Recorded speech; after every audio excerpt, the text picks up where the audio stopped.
തദ്ദേശ തെരഞ്ഞെടുപ്പിൽ സംസ്ഥാനത്ത് അടപടലം തേഞ്ഞു നിൽക്കുന്ന CPM-നെ ഏറ്റവും അധികം വിഷമിപ്പിക്കുന്ന ഒരു ഘടകമുണ്ട്. അത് തിരുവനന്തപുരം മുട്ടട വാർഡിലെ വൈഷ്ണ സുരേഷ് എന്ന യുവതിയുടെ വിജയമാണ്. മുട്ടട CPM അവരുടെ ഉരുക്കുകോട്ടയായി കാണുന്ന വാർഡാണ്. ആ വാർഡിലാണ് വൈഷ്ണ ഇറങ്ങിയതും കോൺഗ്രസിനെ പുഷ്പം പോലെ വിജയിപ്പിച്ചതും. CPM സ്വപ്നത്തിൽ പോലും വിചാരിക്കാത്ത തോൽവിയാണ് അവിടെ വൈഷ്ണ നൽകിയത്. ജയിച്ച് സത്യപ്രതിജ്ഞ ചെയ്തിട്ടും വൈഷ്ണയോടുള്ള വൈരാഗ്യം CPM ഇന്നും മനസ്സിൽ സൂക്ഷിക്കുന്നുണ്ട്. വൈഷ്ണ എന്ന യുവ കോൺഗ്രസ് നേതാവിന്റെ വിജയം അത്രമാത്രം CPM-ന്റെ ഉറക്കം കളയുന്ന ഘടകമാണ്. ഇപ്പോൾ സോഷ്യൽ മീഡിയ വഴി വൈഷ്ണയെ അപമാനിക്കുന്നതിനുള്ള കൊട്ടേഷൻ നൽകിയിരിക്കുകയാണ് CPM. ജയിച്ചിട്ട് സ്വസ്ഥമായി ഭരിക്കാമെന്ന് വിചാരിക്കേണ്ട എന്ന സന്ദേശമാണ് CPM നൽകുന്നത്. അതിന് സമൂഹ മാധ്യമങ്ങൾ വഴിയുള്ള അക്രമങ്ങൾക്ക് CPM നേതൃത്വം നൽകുന്നുണ്ട്. വൈഷ്ണയുടെ ഫോട്ടോ ഉപയോഗിച്ച് പല കാര്യങ്ങളും പ്രചരിപ്പിക്കുകയാണ്. സിനിമയിൽ അവസരം ലഭിച്ചു, ഇനി അഭിനയ ലോകത്തേക്ക്, ഇങ്ങനെ പോകുന്നു വ്യാപക നുണകൾ. PR ഏജൻസികളെ ഉപയോഗിച്ച് വൈഷ്ണ തെരഞ്ഞെടുപ്പിൽ ജയിച്ചു എന്നതടക്കമുള്ള ആക്ഷേപങ്ങളാണ് CPM മുന്നോട്ട് വെക്കുന്നത്.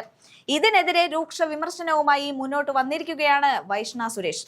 തെരഞ്ഞെടുപ്പിന് മുന്നെയോ തെരഞ്ഞെടുപ്പ് സമയത്തോ അതിനുശേഷമോ ഏതെങ്കിലും ഒരു PR ഏജൻസിയുടെയും സഹായം ആവശ്യപ്പെടുകയോ അവരെ ഉപയോഗിച്ച് പ്രചാരണം നടത്തുകയോ ചെയ്യേണ്ട ഗതികേട് തനിക്ക് ഉണ്ടായിട്ടില്ലെന്ന് വൈഷ്ണ പറയുന്നുണ്ട്. തിരുവനന്തപുരം കോർപ്പറേഷനിലെ മുട്ടട എന്ന തന്റെ വാർഡിലെ തനിക്ക് അറിയാവുന്ന നാട്ടുകാരിലേക്ക് വോട്ട് അഭ്യർത്ഥിച്ച് ചെല്ലുമ്പോൾ കേരളം മുഴുവൻ കാണുന്ന സോഷ്യൽ മീഡിയ പേജിലൂടെയുള്ള പ്രചാരണത്തിന്റെ ആവശ്യമില്ല എന്ന ബോധ്യം തനിക്കുണ്ടായിരുന്നു എന്നും വൈഷ്ണ പറഞ്ഞു. വെറും ഒരു വാർഡ് തെരഞ്ഞെടുപ്പായി അവസാനിക്കേണ്ട തെരഞ്ഞെടുപ്പിനെ കേരളം മുഴുവൻ ചർച്ചയാക്കി മാറ്റിയത് CPM-ന്റെ പിടിപ്പുകേടാണ്. അപ്രതീക്ഷിതമായി ഉണ്ടായ സംഭവ വികാസങ്ങളെ തുടർന്ന് കിട്ടിയ വാർത്താ പ്രാധാന്യവും മുട്ടട വാർഡ് ചർച്ചയാവുകയും ചെയ്തതോടെ കോൺഗ്രസ് അനുകൂല പേജുകളിലും മറ്റ് നിഷ്പക്ഷ പേജുകളുടെയും പിന്തുണ അർപ്പിച്ചും സ്ഥാനാർത്ഥിത്വവും തുടർ സംഭവങ്ങളും ഉൾപ്പെടെ പ്രചരിപ്പിക്കപ്പെട്ടത് കാണുന്നുണ്ടായിരുന്നു.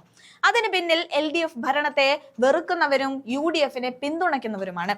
എന്നാൽ ഇപ്പോൾ തെരഞ്ഞെടുപ്പ് വിജയത്തിന് ശേഷം പലതവണയായി പല ഫേസ്ബുക്ക് പേജുകളിൽ കൂടിയും പറഞ്ഞിട്ടില്ലാത്ത കാര്യങ്ങളും അറിവില്ലാത്ത കാര്യങ്ങളും തന്റെ ഫോട്ടോ ഉൾപ്പെടെ ഉപയോഗിച്ച് പ്രചരിപ്പിക്കുകയാണെന്ന് വൈഷ്ണ പറഞ്ഞു.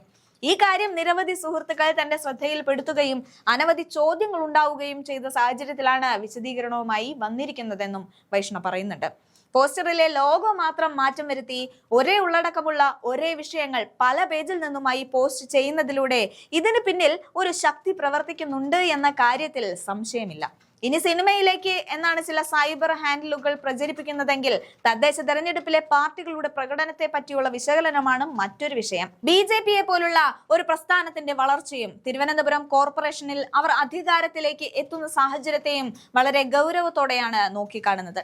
BJP-ക്ക് വളരാനുള്ള സാഹചര്യം ഒരുക്കി കൊടുക്കുന്നത് ഇവിടുത്തെ CJP സർക്കാർ ആണെന്ന് പറയുന്ന വൈഷ്ണ അതിന്റെ ദേഷ്യം തന്റെ മേൽ തീർക്കുന്നത് CPM ആണെന്നും വേദനയോടെ പറയുന്നുണ്ട്. മുട്ടടയിൽ ഉൾപ്പെടെ LDF മുന്നണിക്ക് കേരളത്തിലുണ്ടായ വലിയ തിരിച്ചടിയെ പറ്റി ഇനി കൂടുതൽ പറയേണ്ട കാര്യമില്ലെന്ന് പറഞ്ഞ വൈഷ്ണ പ്രചരിപ്പിച്ചുകൊണ്ടിരിക്കുന്ന അടിസ്ഥാനമില്ലാത്ത സ്റ്റേറ്റ്മെന്റ് എന്ന് പറയപ്പെടുന്നതിൽ നിന്നും ഒരു കാര്യം ഉറപ്പിച്ച് പറയാം, ഇനി UDF-ന്റെ കാലം തന്നെയാണ്. തന്റെ മുഖം വെച്ച് താൻ പറഞ്ഞതൊന്നും പ്രചരിപ്പിക്കപ്പെടുന്ന ദുഷ്പ്രചാരണങ്ങളെയും കള്ളപ്രചാരണങ്ങളെയും കാപട്യം കൈമുതലാക്കിയവരെയും പൊതുജനം തിരിച്ചറിഞ്ഞ് അകറ്റി നിർത്തണമെന്ന് വോട്ടർമാരോട് വൈഷ്ണ അഭ്യർത്ഥിക്കുന്നുണ്ട്. തന്റെ പേരിൽ പ്രചരിച്ചു കൊണ്ടിരിക്കുന്ന താനുമായി ബന്ധമില്ലാത്ത വാർത്തകളിൽ വേണ്ട നടപടികൾ സ്വീകരിച്ച് മുന്നോട്ടു പോകുമെന്ന മുന്നറിയിപ്പ് വൈഷ്ണ നൽകുന്നുണ്ട്. വോട്ടർ പട്ടികയിൽ നിന്ന് പേര് വെട്ടിയതിനെ തുടർന്ന് തെരഞ്ഞെടുപ്പിൽ മത്സരിക്കാൻ വൈഷ്ണ അയോഗ്യയായിരുന്നു. പിന്നീട് ഹൈക്കോടതിയുടെ ദയാദാക്ഷിണ്യത്തിലാണ് വൈഷ്ണ മത്സരിക്കാനുള്ള യോഗ്യത നേടിയത്. പിന്നീട് കനത്ത പോരാട്ടത്തിലൂടെ LDF-നെ തറപറ്റിച്ച വൈഷ്ണയിൽ നിന്ന് ഏറ്റ തോൽവി ഇനിയും CPM മറന്നിട്ടില്ലെന്നത് വസ്തുതയാണ്.